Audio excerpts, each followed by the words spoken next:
Hello students, हम chapter कर रहे हैं 8 क्लास 9th का चैप्टर 8 जिसका नाम है गति मोशन। और इस चैप्टर में हम पढ़ चुके हैं मोशन के बारे में, दूरी तथा विस्थापन के बारे में, गति के बारे में, वेग के बारे में, चाल और वेग में डिफरेंस के बारे में, दूरी और विस्थापन के बारे में। आज हम एक और नई भौतिक राशि के बारे में पढ़ेंगे जिसका नाम है त्वरण। देखो, आप अपने घर से आप साइकिल पे आप स्कूल के लिए निकलते हो, आप साइकिल पहले कम स्पीड में चलाते हो, फिर धीरे धीरे आप पैडल मारते हो, आपकी स्पीड तेज हो जाती है। उसी प्रकार आप गाड़ी में कहीं जा रहे हैं अपने परिवार के साथ, तो गाड़ी एकदम से पहले धीरे से स्टार्ट होती है, फिर धीरे धीरे गाड़ी अपनी गति पकड़ती है, और कहीं ब्रेकर आता है तो फिर से मंदी हो जाती है, कहीं ओपन रोड आता है तो फिर से स्पीड तेज हो जाती है। तो इस तरह से हमारी गाड़ी की जो वेलोसिटी है वो घटती या बढ़ती है। तो इस तरह वाली जो मोशन होती है जिसमें स्पीड घटती बढ़ती रहती है, उस तरह की मोशन को कहते हैं एक्सेलरेटेड मोशन या त्वरित गति।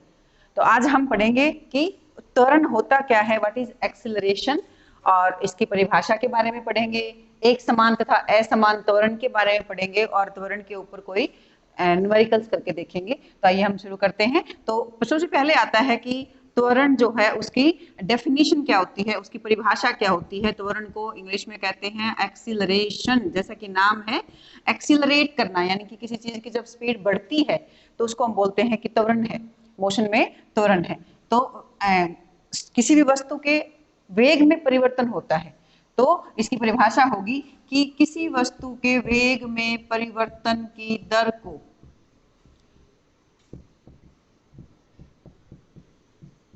वस्तु के वेग में परिवर्तन, चेंज हुआ है वेग में, की दर को, दर का मतलब उसको चेंज होने में कितना समय लगा, त्वरण कहते हैं।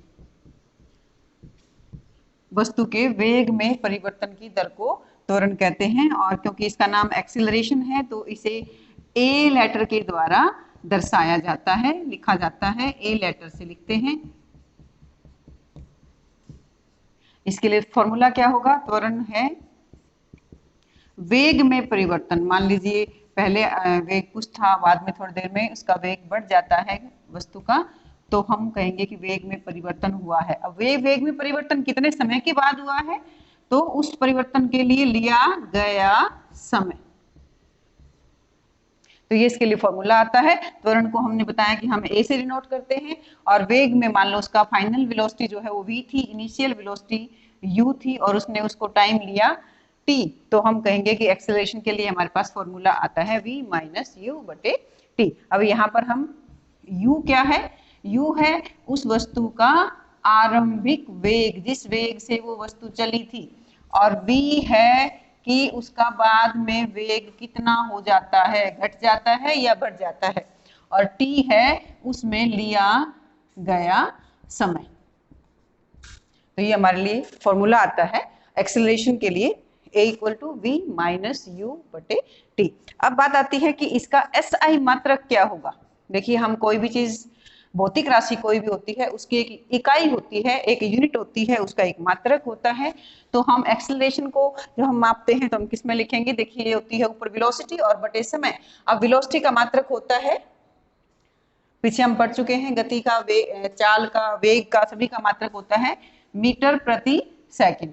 और इसमें बाई में क्या है, नीचे समय है, समय का मात्रक सेकंड, SI मात्रक सेकंड। तो त्वरण का SI मात्रक हो गया हमारे पास मीटर प्रति सेकंड स्क्वायर।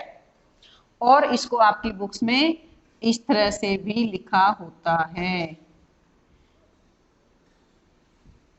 प्रति सेकंड स्क्वायर या S-2। तो त्वरण का SI मात्रक मीटर पर सेकंड स्क्वायर।